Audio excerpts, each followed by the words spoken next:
자원봉사 관련한 얘기도 좀 계속 나오고 있는데요. 일본이 이제 자원봉사자를 많이 뽑았어요. 그 올림픽 기관들 중에 운영할 수 있는 자원봉사를 뽑았는데, 애초에 한 9만 명 뽑으려다가 11만 명까지 뽑았다고 합니다. 작년 9월 달에. 그래서 이렇게 이제 뽑아가지고 가는 게,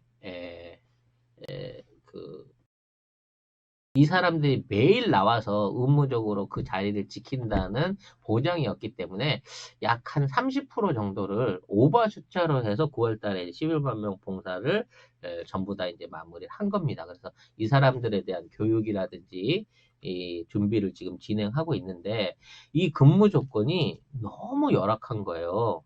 하루 8시간, 최소 대회 기간 3주 20일 동안 열흘 이상, 그러니까 아, 최소한 8시간에서 열흘 이상은 무조건 근무를 해야 된다는 조건을 걸고 있는 거예요. 근데 그때가 일본에서 제일 더울 때라 그랬잖아. 야외 활동하기 어려운 시기래요. 뭐 평균 온도가 30도 넘죠. 체감은 40도가 훨씬 넘어서 열사병으로 픽픽 쓰러지는데, 하루에 8시간을 풀로 일해야 되고, 대회 기간 중에 이틀 이상은 쉴 수 없다. 하루 쉬면 하루는 격일제로 꼭 나와야 된다라는 규정을 제시를 하다 보니까 하나씩 둘씩 그 자원봉사를 포기하는 사람들이 늘어난 겁니다. 여기에 더 결정적인 문제는 돈을 안 줘요. 돈을. 응? 이 하루 동안 8시간을 일을 하는데 이 사람들한테 지급하는 봉사료가 교통비, 식대를 포함해서 1,000엔이라는 겁니다. 1,000엔이면 얼마입니까? 11,000원 주는 거예요. 8시간 땡볕에서 일을 시키면서 11,000원만 줄게 라고 극한 알바를 모집을 하고 있는 거예요. 교통비나 숙박비 지원이 전혀 없다니까? 우리나라는요, 자원봉사자들 같은 경우에는 숙박비를 지급하고 숙소를 아예 제공을 해줬어요. 단 문제는 그 자원봉사 올림픽촌 안에 24시간 식당을 여러 선수들하고 같이 24시간 이용할 수 있게 해줬습니다. 근데 이거는 밥도 안 주면서, 1,000엔이면 도시락이나 사 먹을 수 있을까? 일본 물가로? 밥도 안 주고 교통비도 안 주면서 하루에 8시간 땡볕에서 이 조건을 건 거예요. 어?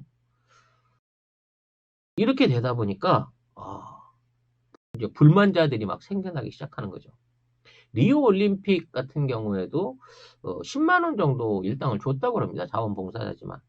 그리고 우리나라 평창 올림픽도 제가 이제 정확히 모르겠지만 숙소 지원이나 뭐 패딩 이런 의복, 교통비 전부 지원됐고 차량 지원됐고요. 소정의 봉사료도 지급을 한 걸로 알고 있는데, 30조를 쳐발라서 한다는 선진국 일본의 올림픽 자원봉사자가 8시간 근무에 1,000엔짜리 차비로 끌고 간다는 것이죠. 그래서 이 사람들이 막 이탈하기 시작한 거야.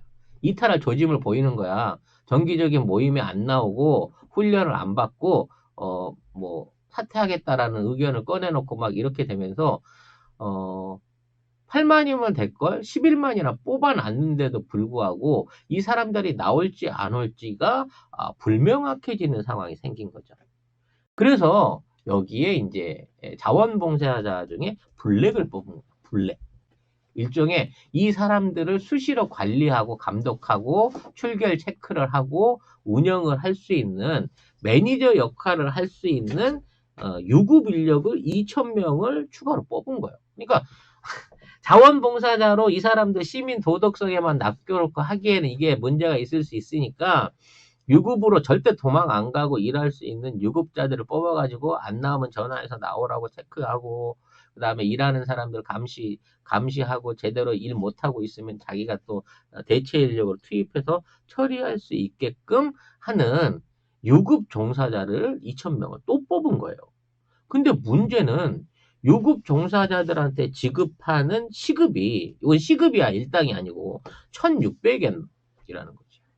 그러니까 어떤 놈은 하루에 11,000원밖에 안 주는데 유급 봉사자는 시간당 2만 원씩 주면서 이 사람들을 모집한 거예요. 8시간 일하면 16만 원짜리 되는 거잖아. 화 나겠어요, 안 나겠어요? 왜 이렇게 차이가 나? 왜 이렇게 그 차별 대우를 하지? 라고 얘기를 하면서 기존에 줄고 있던 뭐랄까, 자원봉사 포기자의 숫자가 이제 폭발적으로 늘어납니다. 그러니까 애초에 처음 모았던 사람을 관리를 잘 해주고 대우를 개선해 줄 수 있는 불만을 정리할 수 있는 대책을 세운 게 아니라 야 얘네들이 불만을 가지니까 이 불만을 잠재우고 얘네들을 조정할 수 있는 우리가 믿을 만한 유급 인력을 뽑아라고 해버리는 바람에 아니 돈 많은 유급 인력이 갑자기 와가지고 말하자면 자기 업무를 관여하고 상사로 뚝 떨어지게 되다 보니까 아무리 자원봉사지만 국가를 의무적으로 하는 거지만 누가 좋아하겠냐고 화나겠지 당연히. 그래서 이탈률이 더 높아진 거예요. 그렇게 돼서 부랴부랴 2월 달에 11만 명 뽑았던 중에 얼마가 남았는지를 모르는 상황에서 새로 자원봉사를 모집을 했다고 합니다. 추가로. 이 얼마나 웃기는 얘기야. 8만 명 있으면 될 걸 11만 명 뽑았다가 이 사람들 관리가 부실하다고 빠져나가니까 유급 뽑았다가 유급을 돈 많이 받는다니까 더 많이 빠져나가고 야 이렇게 되면 실제 운영할 인력이 없겠는데 야 새로 뽑아 그래갖고 2차 모집을 또 다시 했다는 거죠. 올림픽이 코앞인데 뭐 일단락 된 게 하나도 없어요. 그래서 이제 새로 오는 사람들한테는 뭔가 새로운 대우를 해줄 줄 알았지. 돈을 많이 준다든지 뭐 이런 걸로 해가지고 새 사람을 뽑을 줄 알았더니 일단 밥은 한 끼 추가로 주기로 했대요. 예했다. 예했다 도시락 그리고 밥은 한 끼 주는데 뭘로 꼬셨냐면 개회식 폐막식 이런 데서 그 선수 안내하는 거 있잖아요. 사실 이게 꿀보직이거든. 텔레비 나오잖아. 누구나 하고 싶어하는 꽃 같은 알바 자리인 거야. 알바가 아니라. 나오는 게 꿀보직이에요? 안 그래요?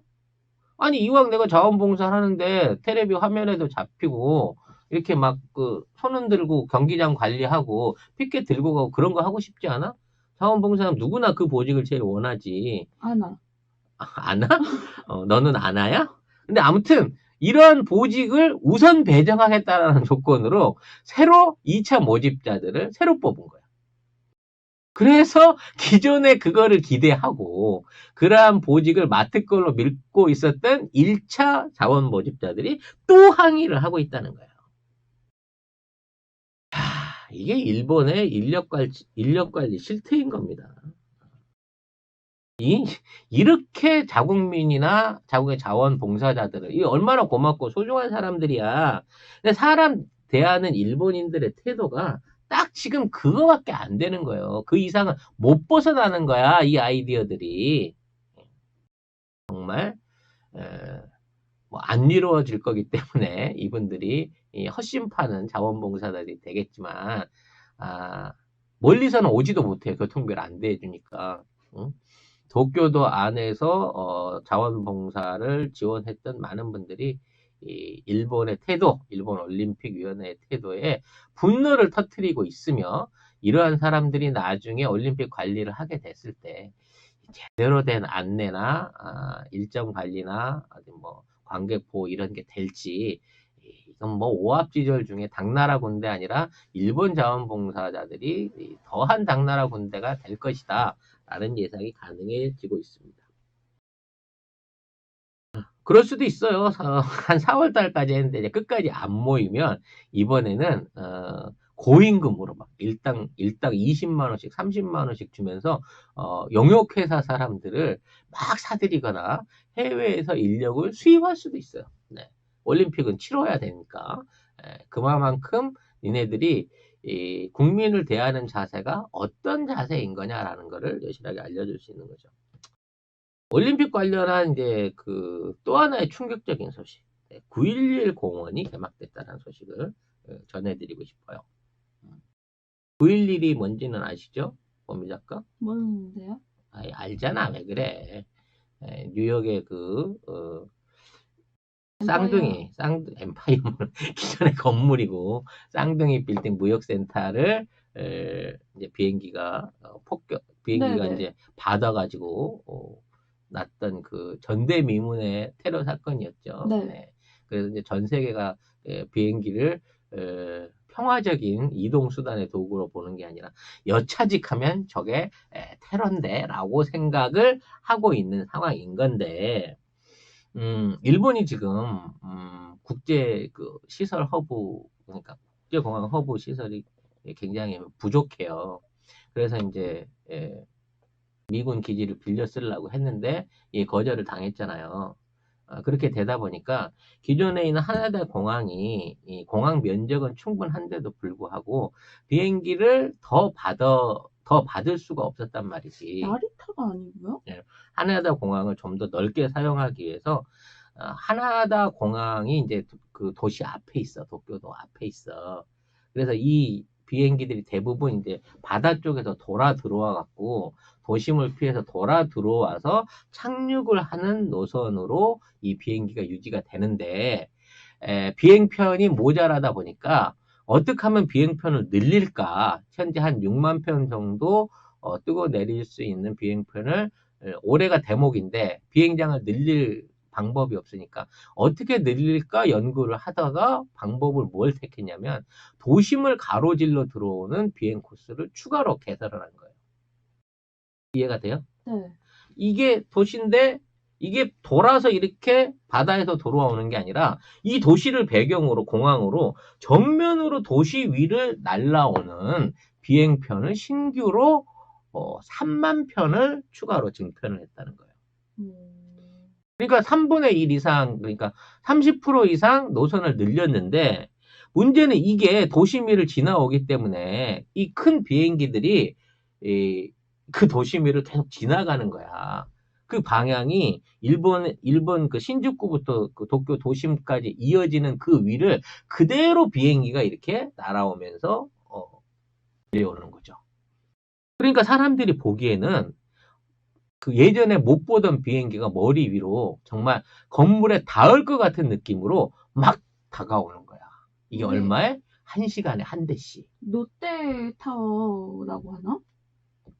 잠시만. 예. 그것 때문에 성남 공군 비행장. 그건 공군 비행장이잖아. 아니, 그렇죠. 민간 여객기가 아니잖아. 그 정도로 어? 가깝게 이게 경로를 근데 만들었다는 이거는 건가? 아예 일본의 고층 빌딩 신주쿠 이 중심을 거대한 여객기들이 50분에 한 대씩 3만 대가 쭉 올림픽 기간 동안 올해 내내 도심을 지나서 착륙하는 코스를 개장을 했다는 거야.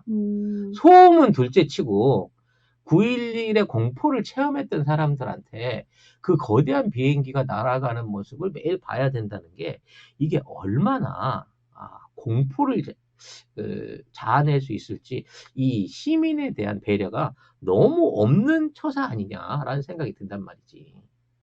그리고 이 3만 편 중에 말이에요. 진짜 진짜 1% 아니지. 0.1%만 문제가 생겨가지고 비행기가 추락한다. 그러면 뭐 이건 도쿄는 이제 완전히 아비규환이 될 거고 또 하나의 문제가 뭐냐면 비행기들이 날아서 이제 그 날아가는 과정 중에 추락물이 많이 생겨요. 아니, 이거 팩트예요? 팩트라니까. 이 비행기가 날아가는 과정 중에 볼트도 떨어지고요. 화물도 빠지기도 하고요. 이 바퀴를 빼는 과정 중에 타이어가 빠져서 떨어지거나 뭐 이런 비행기에서 추락물 때문에 일어나는 사고가 굉장히 빈번하거든요. 이게 가장 많이 생기는 시기가 언제냐면 이륙할 때랑 착륙할 때야. 속도가 제일 떨어질 때. 그러니까 3만 대의 비행기가 볼트 하나만 그중에 진짜 요만한 볼트 하나만 떨어져도요. 그 상공에서 추락하는 추락물이 낼 수 있는 피해는 어마어마한 거예요. 사람이 맞으면 죽고 웬만한 구조물들은 다 박살날 수밖에 없는 거라고.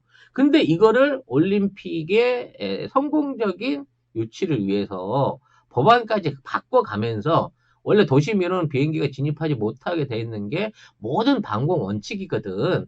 이러한 기본적인 원칙까지 유지하면서 도심을 가로지르는 공항 코스를 일본이 열어냈다. 그래서 이제 일본을 가면 단순하게 육지 관광만 하는 게 아니라 하늘에서 9.11 가상 체험도 할 수 있다는 거지. 대단한 일본의 행정이다 라고 얘기를 할 수밖에 없을 것 같아요. 네. 재밌을 것 같아요. 네. 이럼에도 불구하고 일본 관광을 생각하고 계신 분이 있다고 치면 꼭 갔다 오셔서 인증샷 올려주셨으면 하는 바람이 있습니다. 네, 오늘 그 일본 얘기는 여기까지만 하고 정리할게요. 나머지 부분은 이제 저기 코스모스 관련된 그런 내용이기 때문에 요즘 그 AI가요 안 따져요. 뭐 이거를 콜라스라고만 해도 이 단어가 들어갔다 그래서 때려버리는 수가 있기 때문에 에, 일본 콜라에 관한 일본 콜라스에 대한 얘기들은 다른 그 애프에서 많이 해드렸으니까 나머지 부분 정리해서 다음번에 같이 보내드리도록 하고 올림픽 관련된 내용하고 전반적으로 얘기를 좀 드려봤습니다. 그 항공기 사고라고 하는 건요, 아무리 작게 터져도 인명피해라든지 재산피해가 엄청 크게 나는 거기 때문에 이런 부분에 있어서의 정책의 변화나 행정의 변화를 가지려고 하면 그냥 면밀한 연구가 돼야 됩니다, 여러분. 막 그냥 우리가 너무 농담 비슷하게 오버로 생각하지 않느냐라고 생각하는데 이 비행기가 지나가면서 낼 수 있는 소음이나 진동을 통해 가지고 일본이 아무리 지진에 대한 대비가 잘 돼 있다고 하지만 그로 인해 갖고 생길 수 있는 민간인의 피해는 엄청난 거예요. 공항 주변에서 사는 주민들이 얼마나 힘듭니까? 근데 멀쩡하게 비싼 돈 내고 잘 살던 도쿄 시민들한테 이게 무슨 민폐며 이렇게 만들어낸 정책을 일본이 말하자면 올림픽이 끝났다고요. 자, 올림픽 끝났으니까 여기로 들어오는 비행 없애겠습니다. 하겠습니까? 이게 돈만 된다고 치면 아마 지속적으로 이 노선을 그대로 유지할 가능성이 높다는 거예요.